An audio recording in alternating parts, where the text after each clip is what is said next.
ಪಂಚಮಸಾಲಿ ಗುರುಪೀಠದಿಂದ ವಚನಾನಂದ ಶ್ರೀಗಳನ್ನ ಉಚ್ಚಾಟನೆ ಮಾಡಲಾಗಿದೆ. ಹರಿಹರ ಗುರುಪೀಠದ ವಚನಾನಂದ ಸ್ವಾಮೀಜಿಗೆ ಗೇಟ್ ಪಾಸ್. ಎಲ್ಲಿಗೆ ಬಂದು ನಿಂತ್ಕೊಂಡಿದೆ ನೋಡಿ ಕಾಲ. ಈ ಮಂಟೆ ಸ್ವಾಮಿಗಳ ಪದ ಇತ್ತು ಗೊತ್ತಾ? ಯಾರಿಗಾದ್ರೂ ಗೊತ್ತಿದ್ರೆ ಯೂಟ್ಯೂಬ್ ಅಲ್ಲಿ ಸರ್ಚ್ ಮಾಡಿ ನೋಡಿ. ಈಗ ಏನೆಲ್ಲ ನಡೀತಾ ಇದೆ ಅದನ್ನೆಲ್ಲ ಪದ ಕಟ್ಟಿ ಹಾಡಿದ್ರು. ದಾವಣಗೆರೆ ಜಿಲ್ಲೆ ಹರಿಹರದ ಪಂಚಮಸಾಲಿ ಗುರುಪೀಠ, ಹರಿಹರ ಗುರುಪೀಠದ ವಚನಾನಂದ ಸ್ವಾಮೀಜಿಗೆ ಗೇಟ್ ಪಾಸ್ ಕೊಟ್ಟಿದ್ದಾರೆ. 12 ಜನ ಧರ್ಮದರ್ಶಿಗಳ ಸಭೆಯಲ್ಲಿ ಒಗ್ಗಟ್ಟಿನ ನಿರ್ಧಾರ ಆಗಿದೆ. 15 ಧರ್ಮದರ್ಶಿಗಳ ಪೈಕಿ 12 ಧರ್ಮದರ್ಶಿಗಳು ಅವರನ್ನ ಉಚ್ಚಾಟನೆ ಮಾಡಬೇಕು ಅಂತ ನಿರ್ಧಾರ ತಗೊಂಡ್ರು. ಹರಿಹರ ಗುರುಪೀಠದ ಮುಂದೆ ಭಾರೀ ಸಂಖ್ಯೆಯಲ್ಲಿ ಭಕ್ತರು ಜಮಾಯಿಸಿದ್ರು. ಹಣ ದುರ್ಬಳಕೆ ಆರೋಪ ಬೆನ್ನಲ್ಲೇ ಉಚ್ಚಾಟನೆಯ ನಿರ್ಧಾರವನ್ನ 12 ಮಂದಿ ಧರ್ಮದರ್ಶಿಗಳು ನಿರ್ಧಾರ ಮಾಡಿದ್ರು.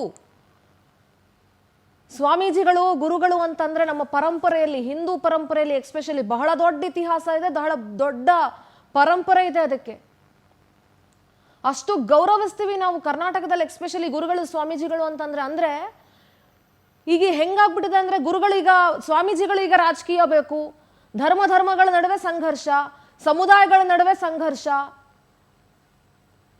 ಇವೆಲ್ಲವೂ ಎಲ್ಲಿಗೆ ಬಂದು ನಿಂತ್ಕೊಂಡಿದೆ ಅಂತಂದ್ರೆ ಒಬ್ಬ ಸ್ವಾಮೀಜಿಯನ್ನ ಉಚ್ಚಾಟನೆ ಮಾಡುವಂತ ಹಂತಕ್ಕೆ ಬಂದು ನಿಂತ್ಕೊಂಡಿದೆ ಹಣ ದುರುಪಯೋಗದ ಆರೋಪದ ಬೆನ್ನಲ್ಲೇ.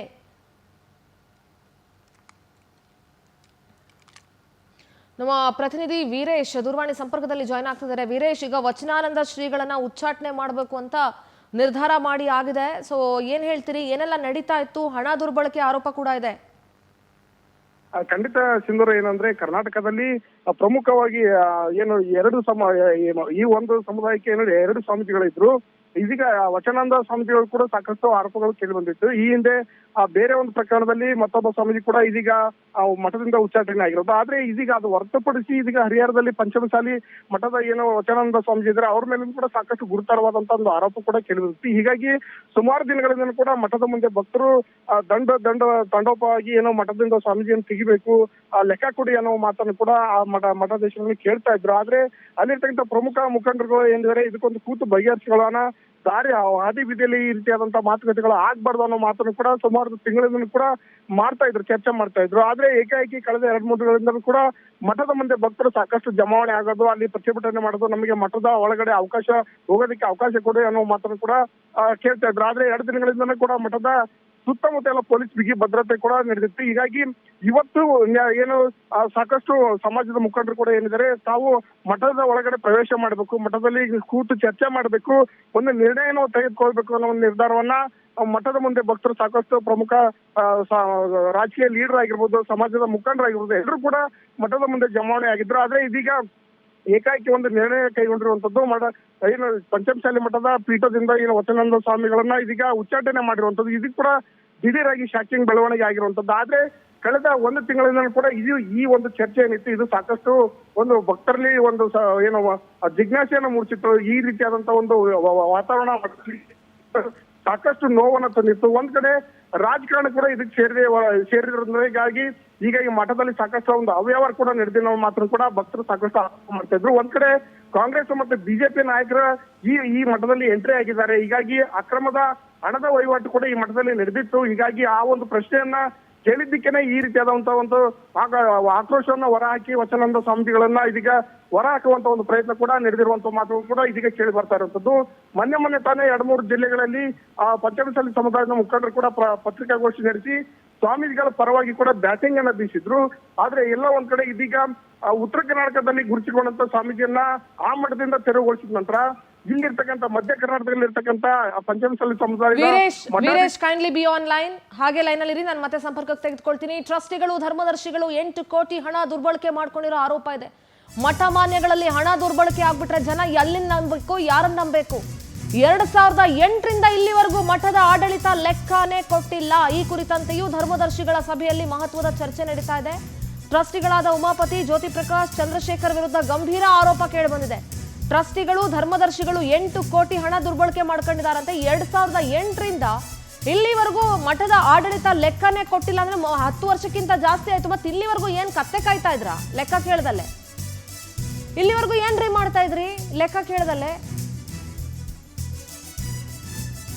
ಟ್ರಸ್ಟಿ ಉಮಾಪತಿ ಜ್ಯೋತಿ ಪ್ರಕಾಶ್ ಚಂದ್ರಶೇಖರ್ ವಿರುದ್ಧ ಆರೋಪ ಕೇಳಿ ಬಂದಿದೆ. 2008ರಿಂದ ಇಲ್ಲಿಯವರೆಗೂ ಮಠದ ಲೆಕ್ಕನೇ ಕೊಟ್ಟಿಲ್ಲ. ಮತ್ತೆ ಇಲ್ಲಿವರೆಗೂ ಏನ್ ಮಾಡ್ತಾ ಇದ್ರಿ?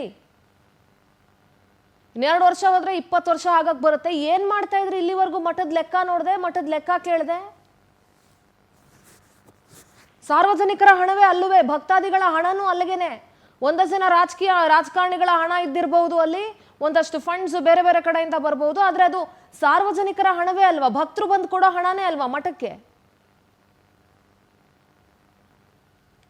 ಮಠಮಾನ್ಯಗಳಲ್ಲೇ ಈ ರೀತಿ ಕೊಳ್ಳೆ ಹೊಡೆಯೋ ತರ ಆಗ್ಬಿಟ್ರೆ, ಮಠಮಾನ್ಯಗಳಲ್ಲೇ ಈ ರೀತಿ ಲೂಟಿ ಮಾಡೋ ತರ ಆಗ್ಬಿಟ್ರೆ, ನಮ್ಮ ಪ್ರತಿನಿಧಿ ವೀರೇಶ್ ಇದ್ದಾರೆ, ಅವ್ರ ಜೊತೆ ಮಾತನಾಡ್ತಾ ಹೋಗ್ತೀನಿ. ವೀರೇಶ್, 2008ರಿಂದ ಇಲ್ಲಿಯವರೆಗೂ ಕೂಡ ಮಠದ ಲೆಕ್ಕ ಕೊಟ್ಟಿಲ್ಲ ವೀರೇಶ್. ಇದೇ ಮಠಮಾನ್ಯಗಳಲ್ಲಿ ಈ ರೀತಿ ಆಗ್ಬಿಟ್ರೆ ಹೇಗೆ? ಮತ್ತೆ 2008ರಿಂದ ಯಾಕೆ ಯಾರು ಲೆಕ್ಕ ಕೇಳುವಂತ ಪ್ರಯತ್ನ ಮಾಡಿಲ್ವಾ? ಏನ್ ಕತೆ ಈ ಮಠದ್ದು? ಸಿಂಧೂರು, ಏನಂದ್ರೆ ಅದೇ ನಾನು ಹೇಳ್ತಾ ಹೋದಲ್ಲ, ಈಗ ಈ ಮಠದಲ್ಲಿ ಅಕ್ರಮದ ಹಣದ ವಹಿವಾಟು ಕೂಡ ಸಾಕಷ್ಟು ಇದೆ ಅನ್ನೋ ಆರೋಪ ಕೂಡ ಇದೀಗ ಚರ್ಚೆ ಆಗಿರುವಂತದ್ದು. ಹೀಗಾಗಿ ಯಾರ್ದು ಅಕ್ರಮ ಹಣ ಈ ಮಠದಲ್ಲಿ ಯಾಕೆ ಬಂತು ಅನ್ನೋದು ಕೂಡ ಸಾಕಷ್ಟು ಈ ಹಿಂದೆ ಕೂಡ ಅದು ಒಂದು ಚರ್ಚೆ ಕೂಡ ಆಗಿತ್ತು. ಆದ್ರೆ ಇಲ್ಲಿ ಮೊನ್ನೆ ಇತ್ತೀಚೆಗೆ ಅಷ್ಟೇ ಏನು ಕಾಂಗ್ರೆಸ್ ಮತ್ತು ಬಿಜೆಪಿಗೆ ಏನು ಗುಂಪು ಇದೆ, ಆ ಗುಂಪು ಒಂದೇ ಸಮುದಾಯದ ದೊಡ್ಡ ಪ್ರಮುಖ ಲೀಡರ್ ಇರೋದ್ರಿಂದಾಗಿ ಅವರು ಲೆಕ್ಕ ಕೊಡಿ ಅನ್ನೋ ಮಾತನ್ನ ಒಂದು ಸಭೆಯಲ್ಲಿ ಕೇಳ್ತಾರೆ. ಆ ಸಭೆ ಸಾಕಷ್ಟು ಚರ್ಚೆಗೆ ಕಾರಣವಾಗಿ ಅಲ್ಲಿರ್ತಕ್ಕಂಥ ಒಂದಿಷ್ಟು ಮಠದ ಆಸ್ತಿಯನ್ನ ಪರಭಾರೆ ಅಂದ್ರೆ ಏಕಾಏಕಿ ಪರಭಾರೆ ಮಾಡಿಕೊಂಡು ತಮ್ಮ ಹೆಸರಿಗೆ ಕೂಡ ನೋಂದಾಯಿಸಿಕೊಂಡಿದ್ದಾರೆ. ಹೀಗಾಗಿ ಒಬ್ಬರಿಂದ ಒಬ್ರು ಅಲ್ಲಿರ್ತಕ್ಕಂಥ ಲೀಡರ್ ಆ ಮಠಕ್ಕೆ ಸೇರುವಂತ ಮುಖಂಡರು ಏನಿದ್ದಾರೆ, ಮತ್ತೆ ಆ ಮಠದ ಸದಸ್ಯತ್ವ ಹೊಂದಿರತಕ್ಕಂತ ಸದಸ್ಯರು ಏನಿದ್ದಾರೆ, ಅವರು ಏಕಾಏಕಿ ಮಠದ ಆಸ್ತಿಯನ್ನ ಏನ್ ದಾನ ಕೊಟ್ಟಿರ್ತಾರೆ, ಆ ದಾನದ ಆಸ್ತಿಯನ್ನ ಮತ್ತೆ ಪರಭಾರೆ ಮಾಡ್ಕೊಂಡಿರುವಂತದ್ದು. ಹೀಗಾಗಿ ಒಬ್ಬರಿಂದ ಒಬ್ರು ಮಠದ ಆಸ್ತಿಯನ್ನ ಈ ರೀತಿಯಾಗಿ ದುರ್ಬಳಕೆ ಮಾಡ್ತಾನೆ ಹೊರಟಿರೋದ್ರಿಂದಾಗಿ ಇದ್ರ ಬಗ್ಗೆ ಒಂದು ಗಂಭೀರವಾದ ಒಂದು ಚರ್ಚೆ ನಡೀಬೇಕು, ಒಂದು ಸಭೆ ನಡೀಬೇಕು. ಮಠದ ವಿಚಾರವನ್ನ ಈ ರೀತಿಯಾಗಿ ಬಹಿರಂಗವಾಗಿ ಹೋಗ್ಬಾರ್ದು. ಇದು ಒಂದು ಒಳ್ಳೆಯ ಮಠ ಕಟ್ಟಿದ್ವಿ, ಆ ಮಠದ ಉದ್ದೇಶ ಈಡೇರ್ತಾ ಇಲ್ಲ ಅನ್ನೋ ಮಾತನ್ನು ಕೂಡ ಒಂದಿಷ್ಟು ಒಳ್ಳೆ ಭಕ್ತರ ವಿಚಾರ ಆಗಿತ್ತು. ಆದ್ರೆ ಇನ್ನೊಂದ್ ಕಡೆ ಒಂದು ಗುಂಪು ಈ ಮಠವನ್ನ ಕೆಡಿಸ್ಬೇಕು ಅನ್ನೋ ಒಂದು ನಿಟ್ಟಿನಲ್ಲಿ ಬೇರೆ ಬೇರೆ ರೀತಿಯಾದಂತಹ ಒಂದು ಚರ್ಚೆಯನ್ನ ಮಾಡಿ ಹುಟ್ಟಾಕೋದು ಅಥವಾ ಹೊಸ ಹಾದಿಯನ್ನ ಹಿಡಿದು ಹೊಸ ವಿಚಾರಗಳನ್ನ ತೆಗಿತಾ ಇದ್ರು. ಹೀಗಾಗಿ ಈಗ ಇವತ್ತಿನ ಏನು ವಿಚಾರ ಸಭೆ ಇದೆ, ಆ ಸಭೆಯಲ್ಲಿ ಕೂಡ ಇದೀಗ ಕಳೆದ 10 ವರ್ಷಗಳಿಂದ ಕೂಡ ಏನು ಸಾಕಷ್ಟು ಅಕ್ರಮದ ಹಣವನ್ನ ದುರ್ಬಳಕೆ ಆ ಮಠದಲ್ಲಿರ್ತಕ್ಕಂಥ ಹಣವನ್ನ ದುರ್ಬಳಕೆ ಮಾಡ್ಕೊಂಡಿರೋದು ಇದೀಗ ಬಹಿರಂಗವಾಗಿರುವಂತದ್ದು. ಹೀಗಾಗಿ ಯಾರು ಇದರಲ್ಲಿ ಈ ಮಠದ ಆಸ್ತಿಯನ್ನ ನುಂಗಿದ್ದಾರೆ, ಮತ್ತೆ ಯಾಕೆ ಅಷ್ಟೊಂದು ಹಣವನ್ನ ಬಳಸ್ಕೊಂಡಿದ್ದಾರೆ, ಆ ಹಣದಿಂದ ಏನ್ ಮಾಡ್ಕೊಂಡ್ರು ಅನ್ನೋದು ಕೂಡ ಇದೀಗ ಸಾಕಷ್ಟು ಚರ್ಚೆ ಕಾಣ್ತಾ ಇರುವಂತದ್ದು. ಅದೇ ಪ್ರಮುಖವಾಗಿ ಮಠದಲ್ಲಿ ಸಾಕಷ್ಟು ಪ್ರಭಾವಗಳು ಇರೋದ್ರಿಂದಾಗಿ ಯಾರ ಮೇಲೆ ಈ ಹೊಣೆ ಹೊರಿಸ್ತಾರೆ, ಈಗ ಆರೋಪ ಪಟ್ಟಿಯಲ್ಲಿ ಇರ್ತಕ್ಕಂಥ ಸದಸ್ಯರ ಪೈಕಿಯಲ್ಲಿ ಅವರೇ ನಿಜವಾದ ಆರೋಪಿಗಳನ್ನ ಅಥವಾ ಬೇರೆ ಯಾರು ಅವರಿಂದ ಇರ್ತಕ್ಕಂಥ ಮುಖಂಡರುಗಳಿದಾರ, ಈ ಬಗ್ಗೆ ಎಲ್ಲ ಸಾಕಷ್ಟು ಕೂಡ ಒಂದು ತನಿಖೆ ಆಗ್ಬೇಕಾಗುತ್ತೆ. ಆದ್ರೆ ಸದ್ಯದ ಮಟ್ಟಿನಲ್ಲಿ ಇದೀಗ ವಚನಾನಂದ ಶ್ರೀಗಳು ಮಠದಿಂದ ಕಿಕ್ಔಟ್ ಮಾಡೋದಕ್ಕೆ ಧರ್ಮದರ್ಶಿಗಳ ಒಂದು ಸಭೆಯನ್ನ ಮಾಡಿಕೊಂಡು ಇದೀಗ ಕಿಕ್ಔಟ್ ಮಾಡೋದಕ್ಕೆ ನಿರ್ಧಾರ ಮಾಡ್ಕೊಂಡಿರುವಂತದ್ದು. ಒಂದ್ ಕಡೆ ಈ ಸಮಾಜದ ಮುಖಂಡರಿಗೆ ಈ ವಿಚಾರ ಇಡಿಸುತ್ತಾ ಅಥವಾ ಇಡಿಸೋದಲ್ವಾ, ಇದೇನಾದ್ರೂ ಉಗ್ರ ಸ್ವರೂಪ ಪಡೆದುಕೊಂಡು ದೊಡ್ಡ ಹೋರಾಟ ಕೂಡ ಆಗುತ್ತಾ, ಈ ಎಲ್ಲ ಪ್ರಶ್ನೆಗಳು ಕೂಡ ಇದೀಗ ಕಾಡ್ತಾ ಇರುವಂತದ್ದು. ಸದ್ಯದ ಮಟ್ಟಿಗೆ ಇದೀಗ ಪಂಚಮಸಾಲಿಯ ಪೀಠದ ಮಠದ ಮುಂದೆ ಸಾಕಷ್ಟು ಭಕ್ತರು ಕೂಡ ಜಮಾವಣೆ ಆಗಿದ್ದಾರೆ.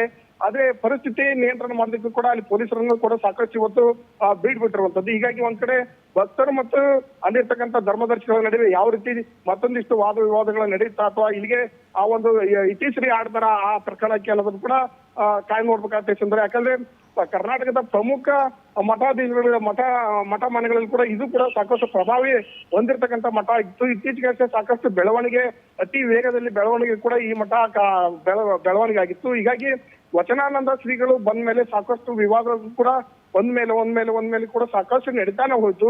ಹೀಗಾಗಿ ಅಲ್ಲಿರ್ತಕ್ಕಂಥ ಭಕ್ತರಿಗೆ ಒಂದು ಪಂಗಡದಲ್ಲಿ ಮಠಾಧೀಶರ ಪರವಾಗಿರ್ತಕ್ಕಂಥವ್ರು, ಮತ್ತೊಬ್ರು ಮಠಾಧೀಶರ ವಿರುದ್ಧವಾಗಿ ಇರ್ತಕ್ಕಂಥದ್ದು. ಹೀಗಾಗಿ ಎರಡೂ ಕೂಡ ಸಾಕಷ್ಟು ವರ್ಷಗಳಿಗೂ ಕೂಡ ಮಠದ ಮೇಲೆ ಸಾಕಷ್ಟು ಒಂದು ಚರ್ಚೆ ಕೂಡ ನಡೀತಾ ಇತ್ತು. ಆದ್ರೆ ಇವತ್ತಿನ ಏಕಾಏಕಿ ಬೆಳವಣಿಗೆ ಆ ಮಠದ ನಿಜವಾದ ಭಕ್ತರ ಮೇಲೆ ಏನಾದ್ರೂ ಸಾಕಷ್ಟು ಪರಿಣಾಮ ಬೀರುತ್ತಾ ಅನ್ನೋದನ್ನ ಕೂಡ ನಾವೀಗ ಕಾದ್ ನೋಡ್ಬೇಕಾಗುತ್ತೆ.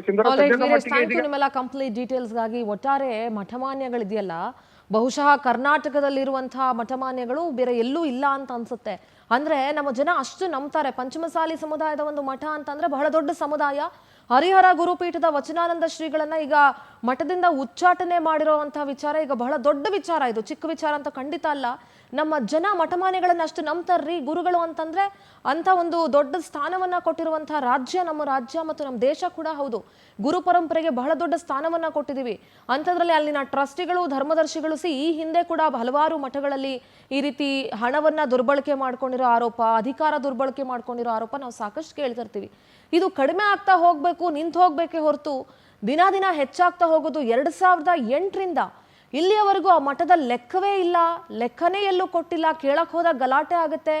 ಒಳಗಿರುವಂಥ ಟ್ರಸ್ಟಿಗಳು ಧರ್ಮದರ್ಶಿಗಳೇ ಕೆಲವರು ಅದನ್ನ ದುರುಪಯೋಗ ಪಡಿಸ್ಕೊಳ್ತಾರೆ ಅಂತ ಅಂದಾಗ ಬಹಳ ಅಸಹ್ಯ ಅಂತ ಅನ್ಸುತ್ತೆ. ಮತ್ತು ಒಬ್ಬ ಸ್ವಾಮೀಜಿ ಸ್ಥಾನದಲ್ಲಿದ್ದವ್ರು ಏನು ಗೊತ್ತಾ, ಎಲ್ಲ ವರ್ಗದವರನ್ನ, ಎಲ್ಲ ಸಮುದಾಯದವರನ್ನ, ಎಲ್ಲ ಜಾತಿಯವರನ್ನ, ಎಲ್ಲ ಧರ್ಮದವರನ್ನ ಒಂದಾಗಿ ನೋಡ್ಬೇಕು, ಒಗ್ಗಟ್ಟಾಗಿರ್ಬೇಕು ಮತ್ತು ಒಗ್ಗಟ್ಟನ್ನ ಮೂಡಿಸೋ ಕೆಲಸ ಮಾಡಬೇಕೇ ಹೊರತು ಮಠಗಳಲ್ಲಿ ಇವತ್ತು ರಾಜಕೀಯ ನಡೀತಾ ಇದೆ ಅಂತಂದ್ರೆ ಇದಕ್ಕಿಂತ ದೊಡ್ಡ ಅಸಹ್ಯದ ವಿಚಾರ ಬೇರೆ ಒಂದಿಲ್ಲ ಅಂತ ಅನ್ಸುತ್ತೆ. ಸ್ವಾಮೀಜಿಗಳು ರಾಜಕಾರಣಿಗೆ ಬರುವಂಥದ್ದು, ರಾಜಕೀಯ ಸ್ಟೇಟ್ಮೆಂಟ್ಗಳನ್ನು ಕೊಡುವಂಥದ್ದು, ಇದೆಲ್ಲವೂ ಎಲ್ಲಿಗೆ ಹೋಗಿ ಮುಟ್ಟುತ್ತೆ ಅಂತಂದ್ರೆ ಈಗ ನೋಡ್ತಾ ಇದೀವಲ್ಲ ನಾವು, ಇದೇ ರೀತಿ ದುರಂತ ಅಂತ್ಯವನ್ನ ಕಾಣುತ್ತೆ ಹೊರತು ಬೇರೆ ಯಾವ ಹ್ಯಾಪಿ ಎಂಡಿಂಗ್ ಅಂತೂ ಆಗೋದಿಲ್ಲ ಇದು.